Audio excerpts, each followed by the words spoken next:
Extreme TV for love. Basibo ne bannyabo tuli Lugogo. Today is 9th of October.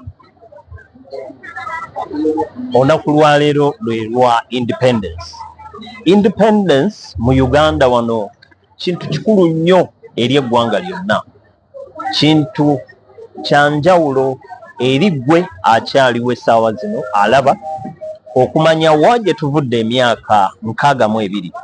Wenjogerera kati tuwezezza olwaleero emyaka 62 bukyanga omuzungu awaayo obuyinza mu bantu baffe n'agamba nti bannayuganda kyekiseera mwefuge. Abali baawo emyaka 20 okuva kati bwe ndiba ndi wendi olijjukira nti omukulembeze aliko essaawa eno wenjogerera ye President Yoweri Museveni. Anajja oluvannyuma lwa President Museveni okuvaako tuli mumanya bwe ndiba wendi naye bw'oba toliiwo kati ke kaseera okumanya biki mu nkulaakulana y'omukulembeze Yoweri Kaguta Museveni biki by'achiivinze. Tugenda kutunuulira emyaka 25 okuva kati, emyaka 25 nga specifically program eno tugikoze olwa kampani eno gye bayita Chint ebadde mu Uganda okumala emyaka 20. Biki birungi byereese, biki byensanga ebizibu ne improvinga, lwaki yo esobodde okusurvivinga nga balala basobola okujja emyaka 2, 3, 5 ne bavaawo. Ndi ne munnange omu kubasinga okumanya kampani eno, omwami Zziwa nga ye kitunzi wa Chint. Chint aŋŋambyeko emabegakaawo nti kitegeeza China tomorrow. Sebo nsanyuse nnyo okulaba. Tuli mu tomorrow oba today of China? Tuli mu the generation that we dreamt about due to the strong background of research and development.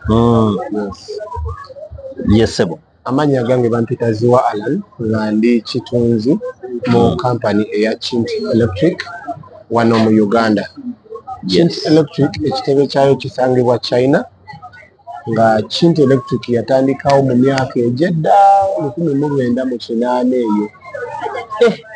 Gye myaka nga 10 nga gigenda nga 4 mu plus. Yes.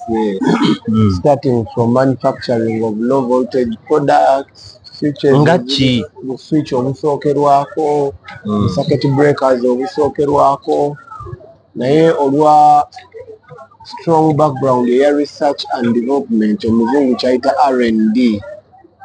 Tuze tulaba nti ebintu bijja byongerwako omutindo mpola nga bwolaba Uganda yaffe bwezze nga ekula katulina amakolero ag'amaanyi ebitaaliwo luli. Ku lw'obukulembeze bwe tubadde nabo mu ggwanga lyaffe n'enkolagana ennungi ne gavumenti yaffe eya His Excellency, tugezezaako okulaba nti twadoptinga nnyo principle ya import substitution. Import substitution kwe kuwaanyisa ebintu ebyali bijjibwa ebweru mu mawanga nga bireetebwa kati ne bikolebwa wano. So upon that background tusobodde okukola factory ya Standard Cable Corporation eriwo yatwali tuzijja bweru ne tukola wano Cable Corporation Standard Cable Corporation for the 15 years. Tuli mu Katale factory eri wano mu industry area waya z'amasanyalaze we tuzikolera. Chint meters embale. Olwo material avaawa? Ave China. Ngamba material akola waya tumujje China. Eza nga virgin copper. PVC. Wana Uganda temunaba musimu? It is not to our requirement. It is not to the capacity that we may want due to the big volumes and the high market demand. So to meet that demand, you realize that the raw materials may have ziba tezitumala. netuvaawo mu mulina branch wano ne Kenya oba mulina branch ya Standard Cable eri wano kawoka tewali walala. Kenya mu exportingayo. Those are the issues that we're looking up to in future. Okay. But currently we are still covering up the Ugandan market.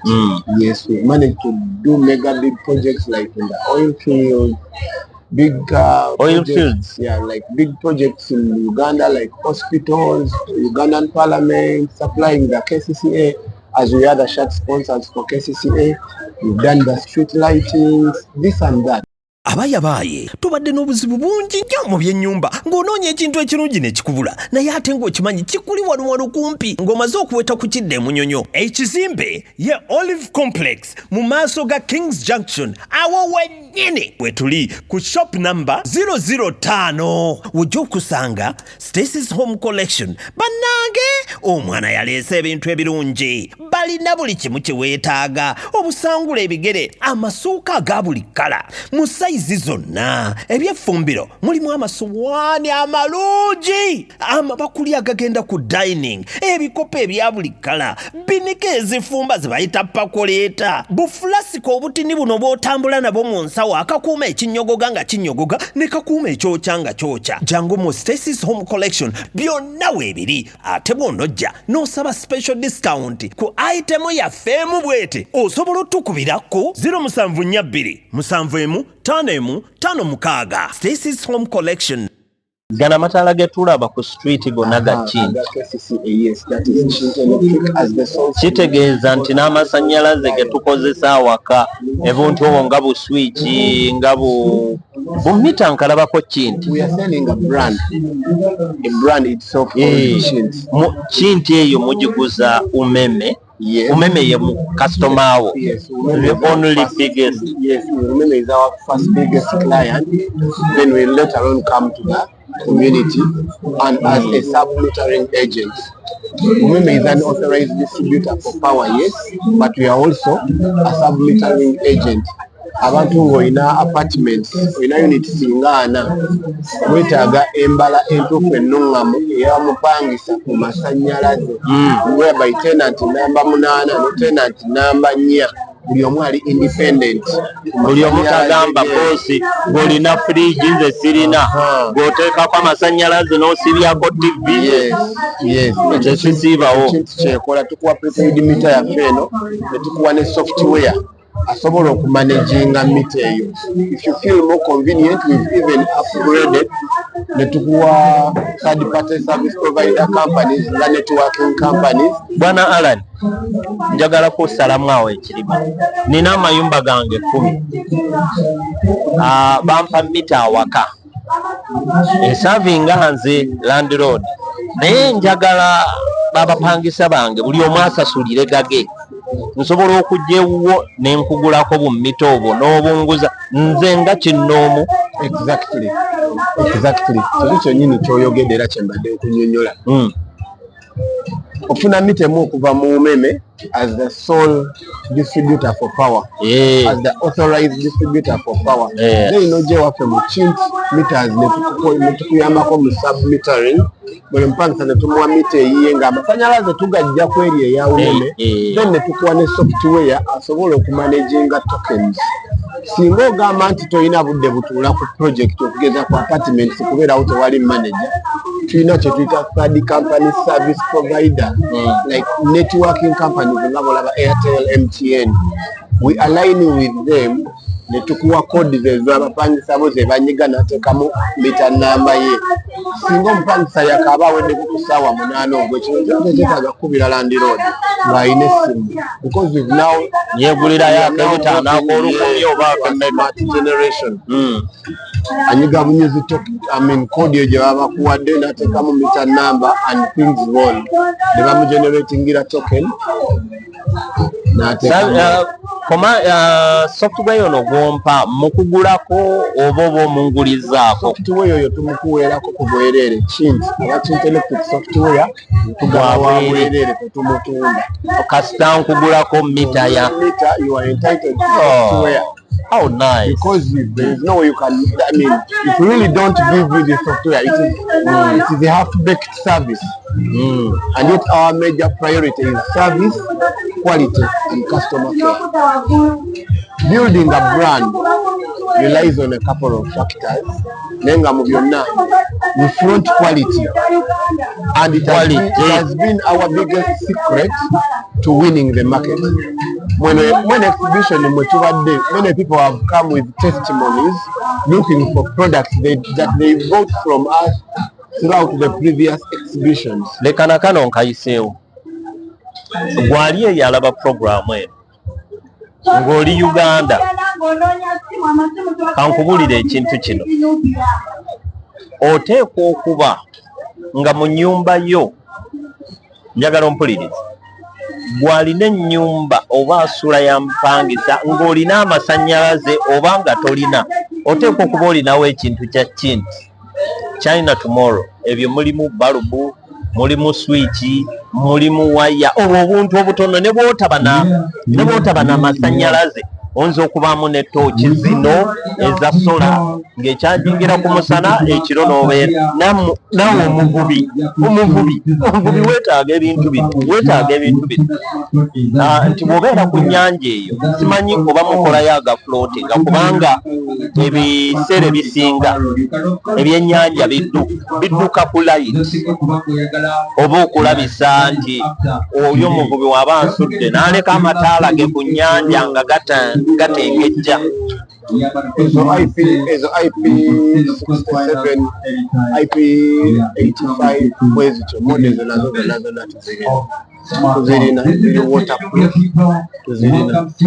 Oli ewaka eyo obadde tokimanyi nti wandibanga olina ekintu kya Chint ky'okozesa njagala obeera omu ku abo abawa obujulizi bwe twandiise testimony nti ebintu bya Chint balubu ze twakozesanga zaafanga mangu okimanyi balubu zino nga zikola ne bagamba leeta ngende nkukyusize boodi leeta ngende nkukyusize buki naye kati zino ze tukozesa ennaku zino ziwangaala obuwangaazi buno mwabujjawa byemino research gwe mwakola nga bwe nagambye mu kusooka nti the backbone of a strong brand Chint is so much based on research and development. Mu mirembe giri egenda twalina balubu olaba zino ze bayitanga ez'enkoko abalala baziyitanga globe. So we modified onzijukiza globe we modified from that one ne tudda ku energy savers ezakozesanga neon gas, but for environmental friendly factors neon gas was not an element. So due to the endless research and development that is moving on, behind a brand there is a big team that sits and scratches the head more.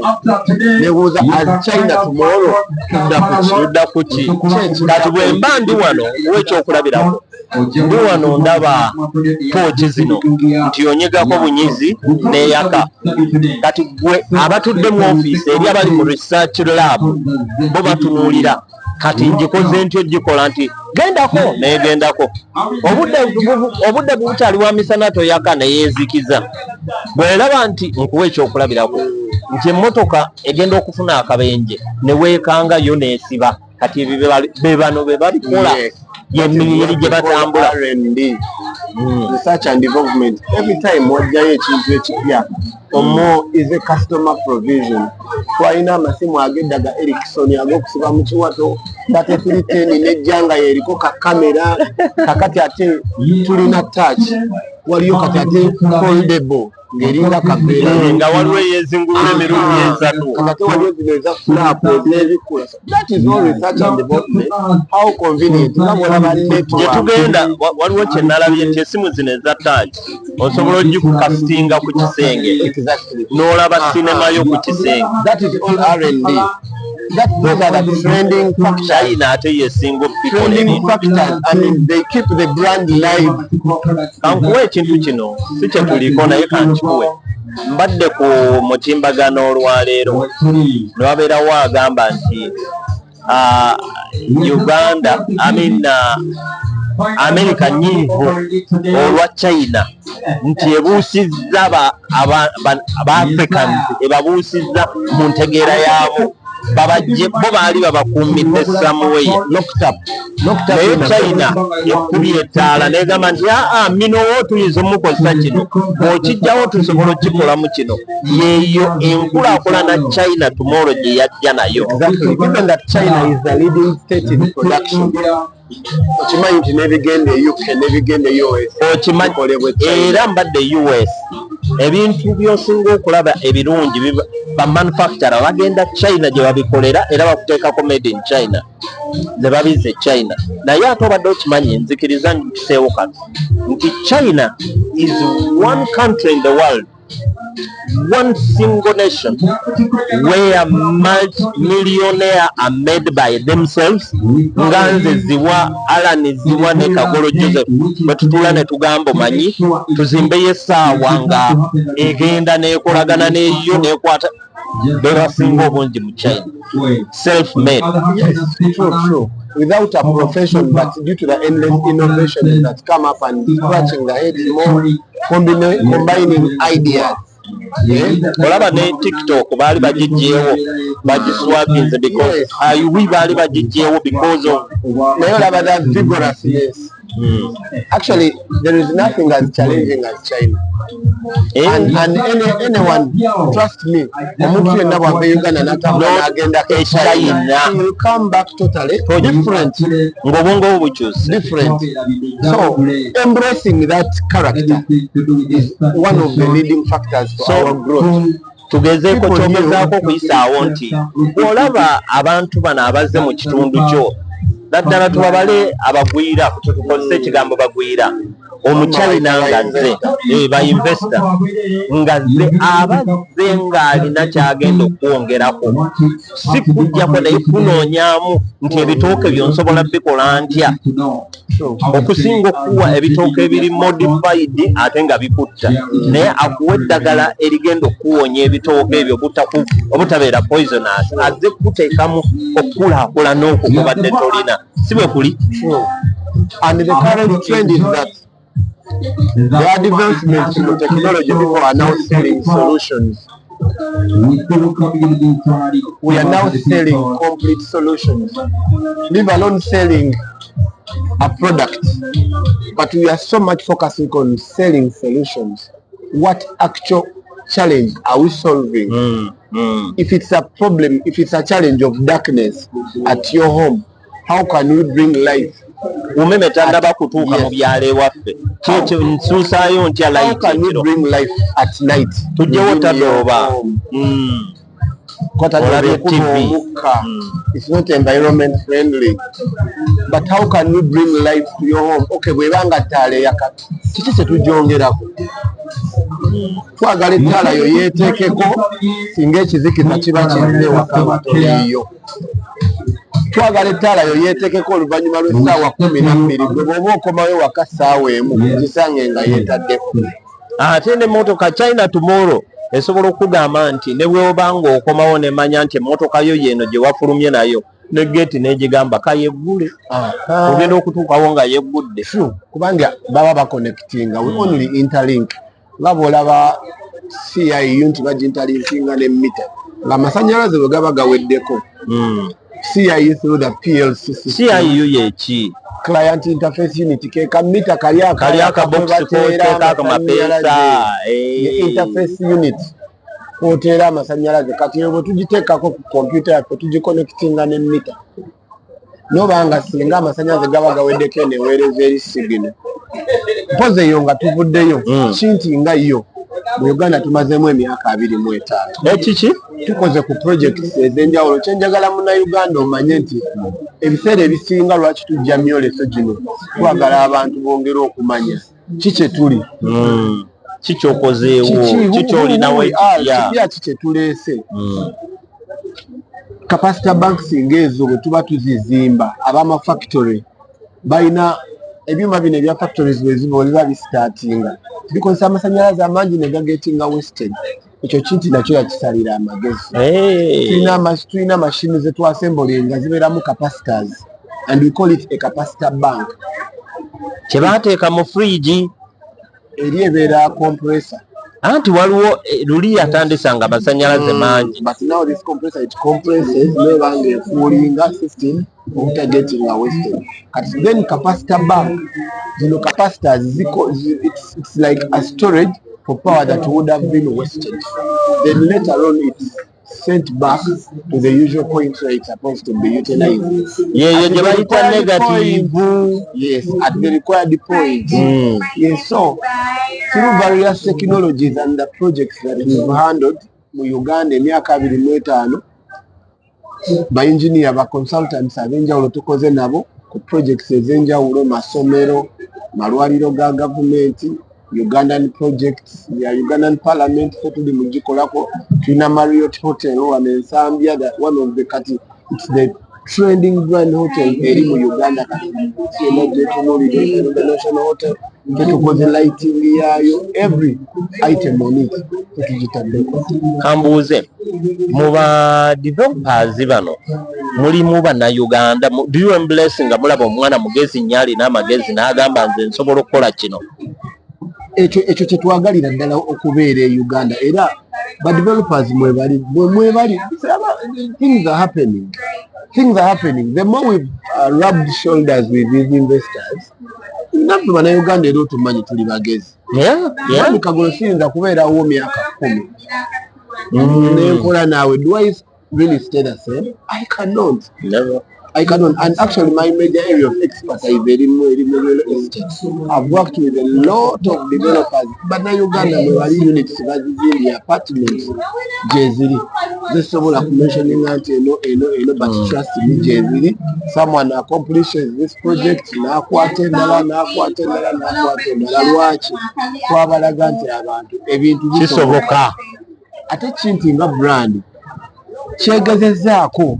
It is one of the big brands that have innovated the Ugandan mind. Sarumaga abantu tebakiyiti ku muddo laba nno kayibanda ngenda kweyoteza omuddo ngenda gutwala ngufumbe n'ebiki abakampala University Bodekeya atukoledde akazigo Pirosa Herbal Pain Relief ketukozeza kati mu kweyoteza ennyingo eziruma ebinywa omubiri oguluma n'okuwegweza ku kifuba oba ne ssenyiga kozesa Pirosa Herbal Pain Relief asangibwa mu pharmacy ne drug shops mu Uganda. Pirosa akola bulungi mu kweyoteza akolebwa abakampala University Bodekeya Uganda Limited. Okumanya bisingawo kuba ku 0703 5938 62. By the way, bw'otunuulira first car eyakolebwa eya fumes free eyali electrical yava concept eno yava China.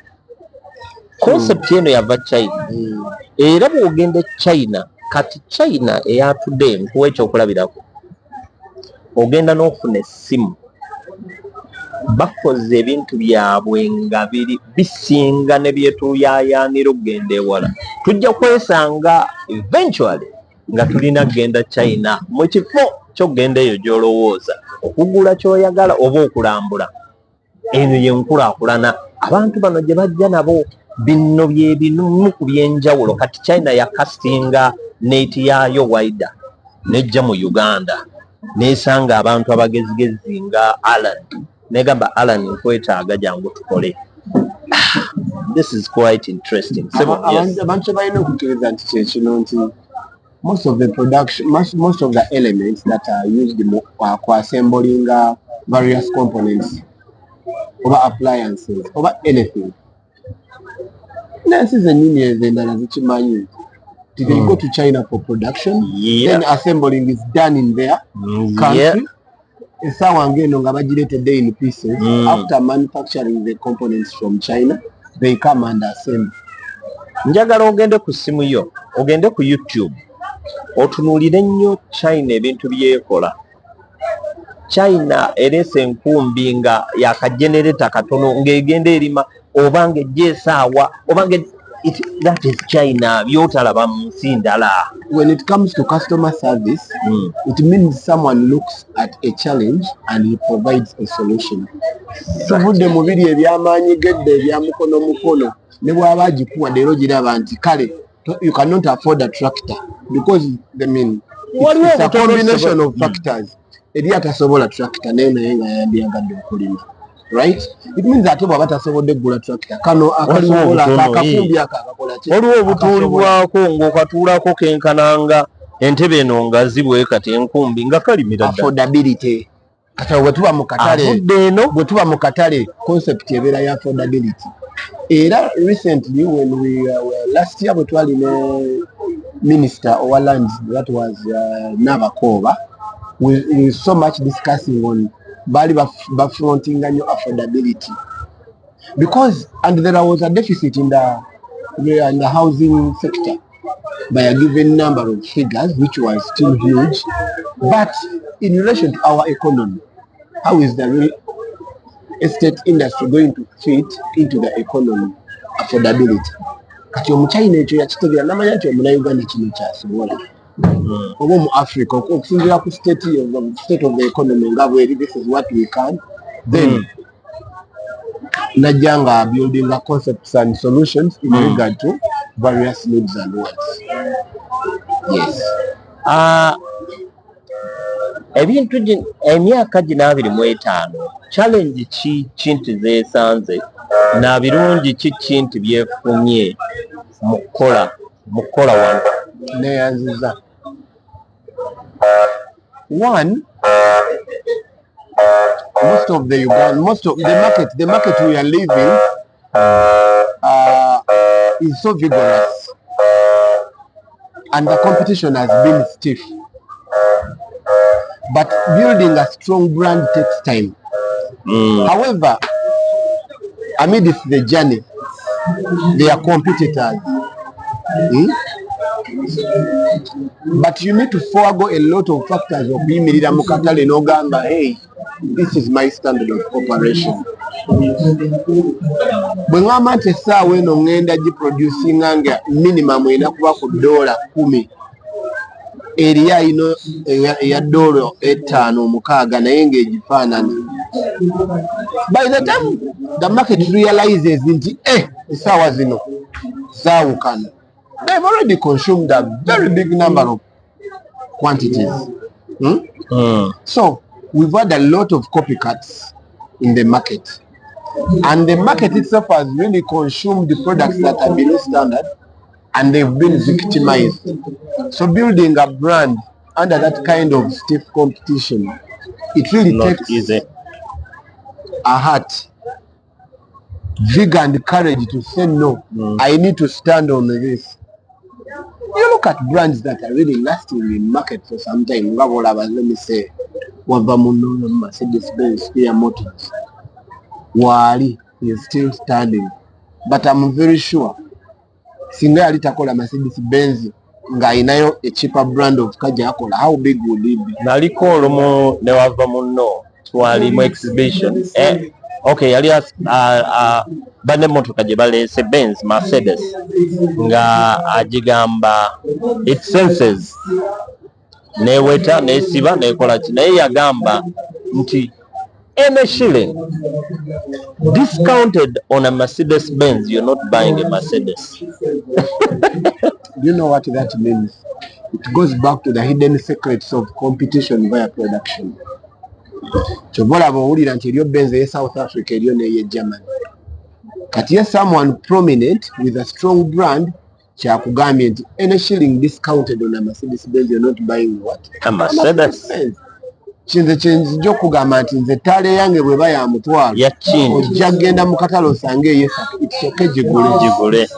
But in the long run ojja kumanya lwaki eri waleka ey'ettaano lwaki olina okufuna any shilling discounted toguze Chint. Yes. So I encourage people to buy brands. I encourage people to understand what exactly do you want. Have a technical know on what specific electrical item that you're buying, so that you can really embrace. We've always had these testimonies where people are running away from brands and coming back. And let me tell you the biggest secret of growing a strong brand that is to last for generations and generations. I'm sure branding again. Why? Because it has a reason. to stay in the market. Who are your biggest competitors? Musuubuzi or manufacturer ali wano? Omusuubuzi aleeta ebintu ebiri cheaper oba manufacturer or other countries other than China? Importers. Importers are your biggest. Of course, Chint we are importing, and so there are some other people that are importing. But of course, they don't import brands that are at our standard. That is why we are standing, because we managed to meet the required standards. Bw'ogendako mu BOQ z'aba consultants ze bakola okusinziira ku project singa bwe baba bazi-specifying. If you cannot meet those standards, my dear, you cannot supply. Bw'osanga essaawa eno nga erina wire element bw'eti ng'ebbaati gye bagikozeemu geegi lya 2mm, mu katale ojja kusanga essaawa eyo nga geegi ya 1mm. It means the market is compromised. The discount given on a Mercedes Benz, you're not buying a what? A Mercedes Benz. So that is it. However, we still brag about it because many have come and left us in the market. Yeah. Because we've not compromised our quality. It is still our reason. It's a challenge, but still a reason to brag about. Lwaki muliwo up to today? Yes. After 25 years. Because we've managed to keep the standards. Mwatandikirawo mu Uganda wano? Oba mwatandika muki? Nakasero, we started in a small shop. Netujja nga tuzimba mpola ekintu, and here we are now. Eri Nakasero, because never again the China ngoleka by'amasanyalaze mu China ina amanyi Nakasero, right? Era ku Teddy's Plaza edduuka likyaliwo opposite Nakasero market edduuka weeriri. Libaddeyo emyaka 25. Yes, and we've managed to push our distribution chain to all the various corners of Uganda through hardwares. Buli hardware wogenda Chint weri. Hardware World, Seroma, Viva, SH, Northern Uganda Jetuli, Western Uganda Mbarara Jetuli, Buza Mbuduya, Yibanda Buza Muzora. So we managed to calm down and really push paka ku muntu hours. What has been most biggest challenge in terms of consumption, in terms of manufacturing? Has tax been one of those that is hypothetical? Has it been acquiring property in your names, like a foreigner would be?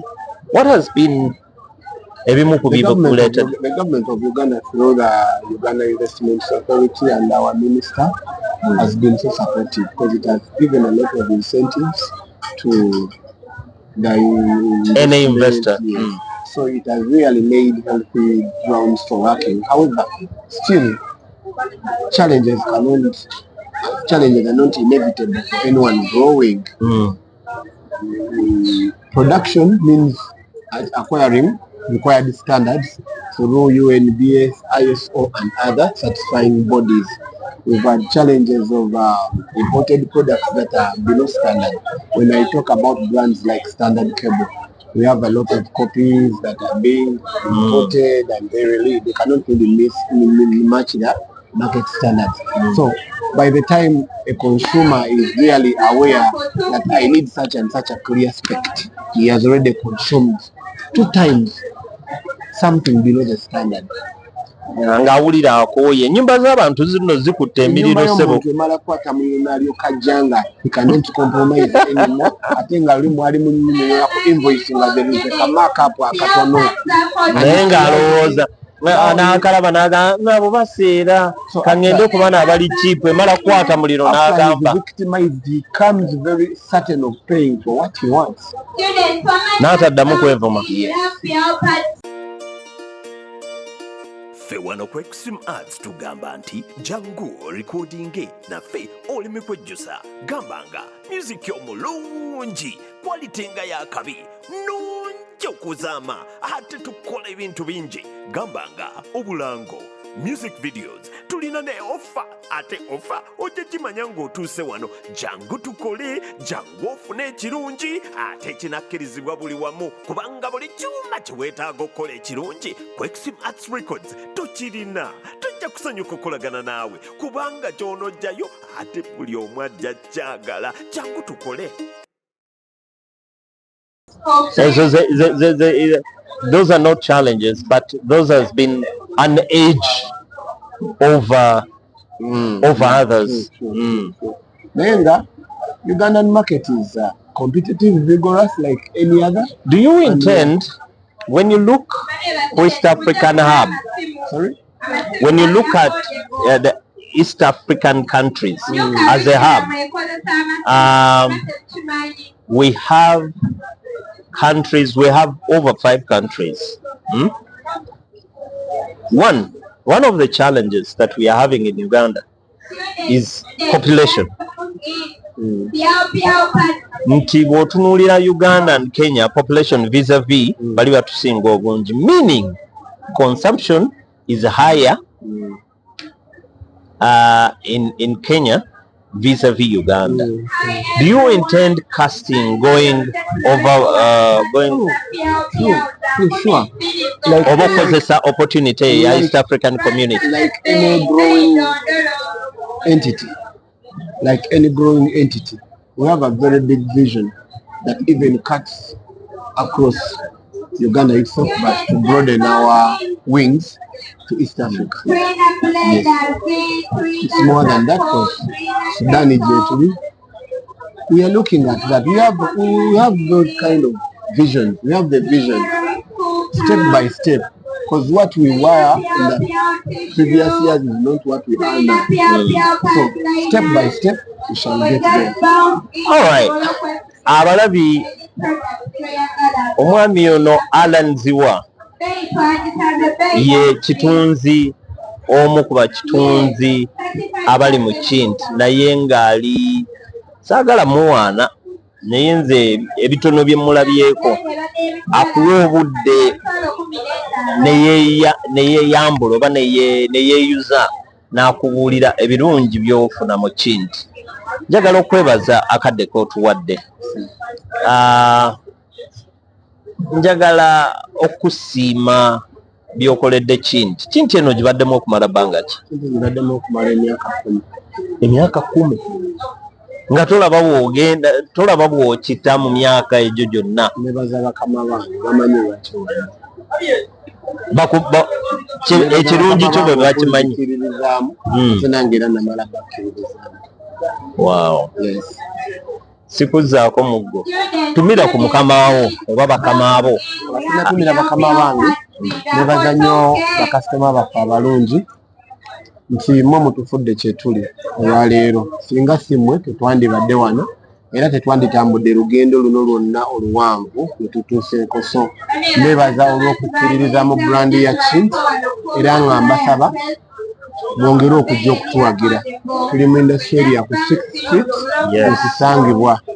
Balagirire 6th Street yeruwa? Tuli ku 6th Street ng'oyisiza City Tires, ekibanja 143 ku 148 ku 153.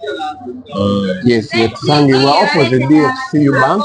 Bw'oba wakaveene wa Mukwano oyita ku City Tires era ekizimbe kya Chint oba okiraba. Bw'ova ku Mukwano? Bw'ova ku roundabout ya Mukwano. Ya Mukwano. National Water yita City Tires. Yita ku Pikoko, yita ku City Tires. Mu maaso awo waliwo aba tiles awo. Abo nabo bayiteko. N'otuuka mu kkoona. Kati tulagirira muntu w'otuukayo. Tutuuka mu kkoona naye bw'oba wakayita. Ate nabo kuyita Chint oba ogirengera. Eri maaso ge twandegambye mu maaso ga City Tires. It is after City Tires. After City Tires. Ngodde eri. Olaba awali amataala amangi omwo. Jangu olabe kye bayita amataala. Jangu olabe we are a one source total solution. Nti buli kyamasannyalaze kye wandyetaaze oba kyonoonya. Omanyimu abazimba ennyumba ez'ebbeeyi. Njagala otunuzeeko ku ttaala eyo. Ettaala eno kyalinga kizibu okugifuna e Uganda.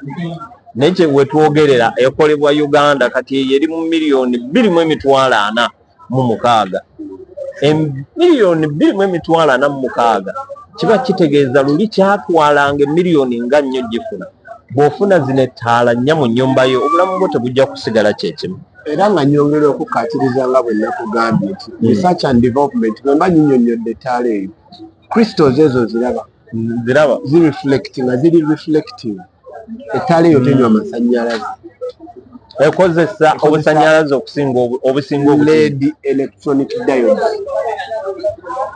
Ina provision biri bw'oyagala otekamu bu LED bulbs wali obutono oba nogireka neyakanga bwolaba bweyaka independently. Muno mu sides ezo zolaba ezaaka tutekamu strips eziriko LED electronic diode chimps. These are very consumption friendly.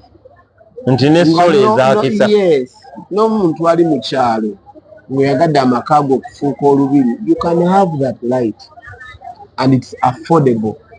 It's quality. You use crystals. You realize nti omuntu kati when let me describe a copy of that light. Ojja kusanga ettaala eyo nga crystals zino si za glass nga za plastic. Babikola nnyo. Yes, it's always good for really someone to have that depth of analysis before you put it on market. That is why we have consultants projects. Nagenda awo ku Chint nendaba ettaala empanvu etu ne banga miliyoni meka oba zaali 8 nga nnungi 15 n'eza 25 zibeerayo. Munnayuganda kyenkulekera kye kino bw'oba ogenze mu katale oggula ekintu bw'olaba tooki eno don't get excited kuba oyagala tooki. Sooka ogikwate ogyetegereze, manya details zaayo, specifications zaayo. Era singa ogenda mu katale tooki eno n'ogisanga ku $8,000 n'ogenda ewalala n'ogisanga ku $5,000. Yes, baba bakusaliddeko naye ofuna. This Benz being discounted, just know you're not buying. So if you find that a Chint product being discounted anywhere below the required standards, please you're not buying a Chint product. Reach out to the authorized distributors, come to our showroom, come to bakubireko akasimu. Yes. Tukubireko ku simu 0757 075 570 507 883 endala eri 0770 432 195. era ogiraba awo tugitaddeko display enamba eyo. Email address info@chint tubeerako you reach us emails and everything tulabe info@chintuganda.com where is the email inquiry desk yaffe weeya customer service na buli kimu we can always respond back. Munange mbadde balabi balungi show eno ekomye wano naye njagala ogendeyo mu Australia bw'ova ku kati kankuwa ekifaananyi yandibanga ebinnyonnyodde mu luzungu bw'ova wali City Tires tandika okutunuula mu maaso gaayo ekizimbe ky'oddako okulaba nga kiriko kyandabirwamu nnene mulimu amataala mangi eyo ye Chint. Kampala Electric Mart. Kampala yes. Distributor wa products mu Uganda. Awo wennyini Kampala Electric Mart. Kampala Electric Mart. Kampala Electric Mart. Awo wennyini woba obuuliza, awo wennyini obabuuze buli ky'oyagala wajja ne bw'otwala olunaku ng'obabuuza bajja kuwa olunaku bakumanyisa. Ate mukulu nga tonawomba naye akatale ke kake njagala otegeeza bannayuganda nti Chint Uganda ekuleetedde ekipya. Tulinayo akatale ke katugenda basaba okululira ekizimbe gaggadde mu Uganda nga kyekigenda osookamu ne impression ya facade lighting nga bw'ogenda e Dubai. Endako facade yani? Facade is an Italian word that means face of the building. Amabegako tubadde tugezaako okukola impressions mu lighting okuggyayo ekintu ekyefaanaanyiriza nga bw'olaba nti feel.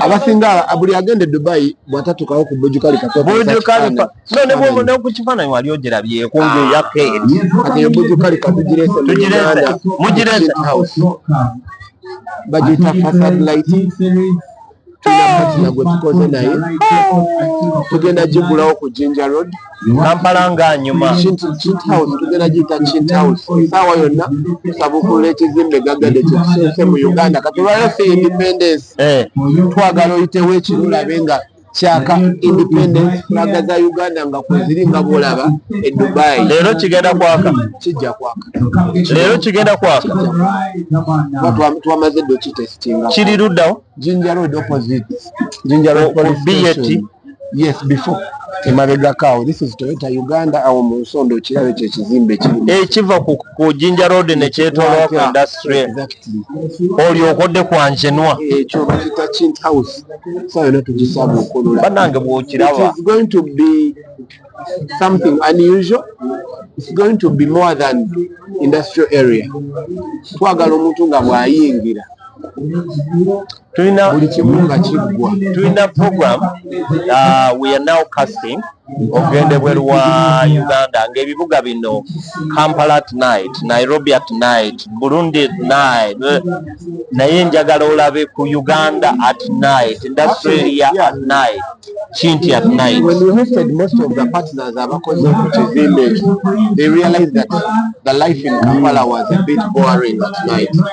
Tulaba ebitaala bya club ne tukiraba nga kyetoola but still we've not got that real feel. Kampala is now getting life at night. Njagala bw'oba oyita ku Jinja Road yimirirawo kwata obudde okyukemu otunulewo bw'oti okuliraana BAT wano olibweta erigenda kwanje na Toyota eri wansi awo wennyini awo UMI eri eno ogenda giraba Kampala is going to be lively. Wow. It is going to be lively. There's a lot of screens oziraba engeri gye zibadde zinga ziplaying mu bivulu kati ezo eziriko ezitraining. Exactly that is how the building is going to be lighting. Ekyo okirabako ne New York Times Square ebizimbe nga bikwata byonna okiraba ne byakasiimu oba Independence Night oba Christmas oba Eid the real feel ngeze Happy New Year. Yes, that is fireworks nga zikubwawo. Your research and development kyenkugambye byetuleeta siyinza byogera nendimalayo kankwerekereze mukama wange omulabi waffe omulungi aba ojje ku Chint Electric Kampala Electric Mart the authorized distributor for Chint Electric as a brand in Uganda tukole ffenna sigadde nze Zziwa Allan omukulu Zziwa Allan akomyawo akugambye Zziwa Allan mwagale bw'oba oyagala Chint yagala Zziwa bw'oba oyagala Zziwa yagala Chint ebisigadde bisange mu Chint Electronics si bwe guli Chint Electric mubeere bulungi mweraba Extreme TV for love.